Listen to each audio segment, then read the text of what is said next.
and today I'm going to be talking about immigration and food insecurity. I want to talk first a bit about myself and why I became interested in this topic.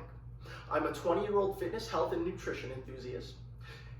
In August 2020, I weighed nearly 280 pounds, and it took me 9 months to lose 100 pounds, and I have since lost 108 pounds.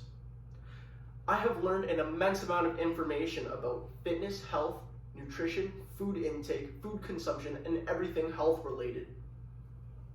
My raging passion for food, nutrition, and health consistently has me questioning all intersections of life. As such, I began to develop a conception that there must be a great intersection between immigration and access to food and correct nutrition. And then I came to this crossroad of food insecurity. And because of my passion for health and fitness, connected with immigration, I began to wonder, where do immigrants get their food? Do immigrants have access to the daily recommended calories, nutritions, and macronutrients? What factors cause food insecurity for immigrants? What can we as Canadians do to help reduce food insecurity among immigrants? And throughout this presentation, I'm going to be looking to answer these questions. First of all, what is food insecurity? Food insecurity is the inability to access affordable and nutritious foods. And how does this affect immigrants? Typically, immigrants who come to Canada reside within the lower socioeconomic echelon. And because of that, they are faced with difficulties in finding ways to pay for whole and nutritious foods because they are forced to pay for other necessities. Food is quite expensive in Canada, and to be exact, the more nutritious foods, which tend to be more expensive, now become inaccessible to immigrants who reside within this lower socioeconomic status, which means they earn less money than a middle class person or an upper class person, and therefore they must pay for cheaper, less nutritious, cheap alternatives that are not beneficial to their health. What does this mean? As a result of this, and as a result of immigrants residing within the lower socioeconomic status, to attain food, they heavily rely on products coming from food banks across Canada to help them and help them navigate coming to Canada. Now, to dive deeper into this, there was actually a case study in London, Ontario involving 77 adult food bank users. This study was used to measure the food insecurity within this group, their caloric intake, their macronutrient partitions, and their consumption of food groups, measuring if they met the required intakes. The study showed that these Colombian immigrants consumed an average of 1,568.3 calories, with a diet low in fruits and veggies, 73% of the daily recommended intake, and undernourished in milk and dairy products, 53% of the daily intake. As such, the study concludes that all immigrants who use food banks experience degrees of food insecurity, as the food provided to them are often cheap, non-perishable foods that are often associated with inadequate food and nutrient intake. Why is this an issue? According to the Canadian Food Guide, it is recommended that adults consume a minimum of 2,000 calories per day. Now, the average basal metabolic rate of a male is 1,600 calories a day, and the basal metabolic rate is how much calories you burn just by existing in a day, and this does not include activities. So, therefore, considering these, it is fair to say that immigrants who attain their food from food banks get less than the required and recommended calories to maintain their weight through the basal metabolic rate, and on top of that, they're getting less than the recommended calorie daily intake from the Canadian Food Bank. What are the potential health risks of malnourishment? Well, as a result of malnourishment, this may lead to obesity, stunted growth in youth, heart disease, increased in chronic health conditions such as diabetes, heart disease, and declination of overall health, which is absolutely terrible. Now, what about immigrants who don't use food banks? Well, to touch on this, there actually is a cultural aspect to food insecurity among immigrants in Canada who do not use food banks. When immigrants first arrive in Canada, they have yet to acclimate to the Canadian diet, which typically includes fast foods or just other ordinary foods to themselves that their bodies are not used to digesting and intaking. And as such, the products they are used to consuming in their home countries are no longer present as they are coerced into eating what is available. As such, the slow process of becoming accustomed to the Canadian diet leaves immigrants eating more unhealthy options, which is inevitably leads to the spike of chronic health issues. Now, how does this relate to criminology and immigration? Criminology and immigration looks at laws and policies surrounding everything involving immigration. However, what policies are in place to make sure that immigrants have access to the correct food and resources when they come to Canada? Now, to kind of answer this question here, let's take a look at the sociological approach. Let's look at a theory in the book of Social Control and Justice, Crimmigration in the Age of Fear.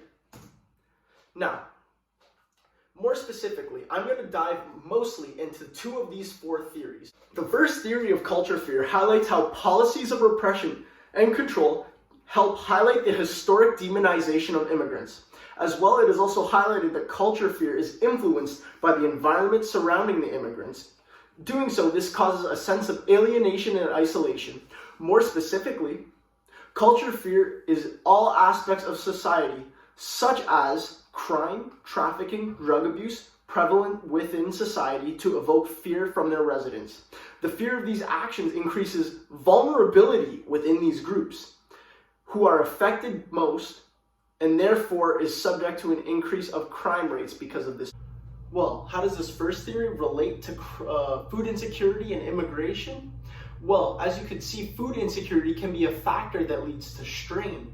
And because food insecurity is rooted in deeper issues, such as residing within the lower socioeconomic status, having lack of resources, not having the correct resources to eat and consume the foods necessary, well, this creates strain on immigrants, and as such, there is a fear placed upon them that they will act unaccordingly, and this will result in higher crime rates. This is a bit of a stretch, however, it could be a factor that can play into why there is such a deep fear around immigrants. The second theory I would like to touch on is moral panics. Moral panics are typically seen as mass invasion of immigrants.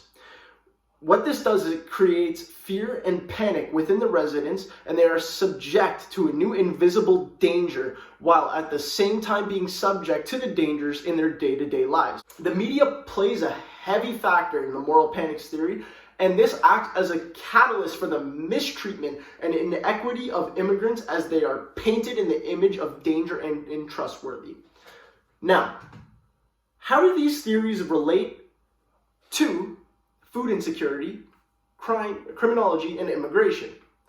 Well, considering these theories, there is a massive fear of the other. And with the installation of the fear and uncertainty in immigrants, laws, policies, practices of the government and citizens of the majority subordinate and subject these immigrants into the lower socioeconomic status. As such, they are not able to experience upward social mobility, and they are unable to access the resources that the middle and upper classes cannot get to. And as such, considering these theories, and in the sociological perspective, we can understand that these conditions allow for food insecurity to be prevalent among immigrants. Something needs to change. We need to act now. If we don't do anything, this is going to be a continuous cycle. And we as Canadians need to go forward and act accordingly. Now, what can we do to counteract the food insecurity of immigrants when they come to Canada? First, let's look at food bank donations. Our university, our institution, needs to hold a food drive emphasizing donating non-perishable, nutritious foods. We can't continue to give things just such as pastas and beans. We need to ensure that we are donating whole foods to food banks. We need to lobby for change. We as privileged Canadians must lobby for change in order to ensure that immigrants have access to foods, basic needs, basic necessities that we take for granted. We need to educate. We need to educate everyone possible, immigrants, citizens, and our youth, to ensure that everybody knows what they put into their body and what benefits they have of eating healthy. We also need to volunteer and advocate. To fight this issue, we need to volunteer and speak up about food insecurity among immigrants. Conclude. Due to cultural and sociological factors, immigrants face food insecurity. This leads to deeper chronic health issues, as well as malnutrition and subordination of immigrants groups new to Canada, due to the fear of the other, as highlighted in the theories. The majority of citizens subject and coerce these immigrant groups into the lower socioeconomic status of Canada, and they are unable to face upward social mobility, leaving them stuck in their situation, and as such, they are unable to get access to the correct foods and the more expensive foods, which generally include better nutritious values, such as high proteins, which are typically expensive, and other macronutrients and other foods, which cheap foods typically don't tend to have specific nutritions that more expensive ones do. They do not get the required daily intake, as highlighted through the Colombian case study and the Canadian food guide. They are below average on daily recommended calories, and their food intake is very limited, and as such, they are unable to maintain a healthy, balanced diet. There are deeper systemic issues at play here. As we highlighted throughout the presentation, that this is not the immigrants' fault. This is Canada's fault. This is society's fault for subjecting these immigrants into this lower socioeconomic status, and considering the theories that we discussed with moral panics and fear, as well as the historic demonization of immigrants, we can see that this mistreatment towards them subjects them into these lower socioeconomic statuses. And as such, immigrants face food insecurity. Be the change. Let's end food insecurity together. And at the end here are some references and resources that I used for this presentation today. Thank you very much for listening, and I hope you gain some information about food insecurity and how it affects immigrants and how it relates to sociology and criminology and immigration. Thank you very much.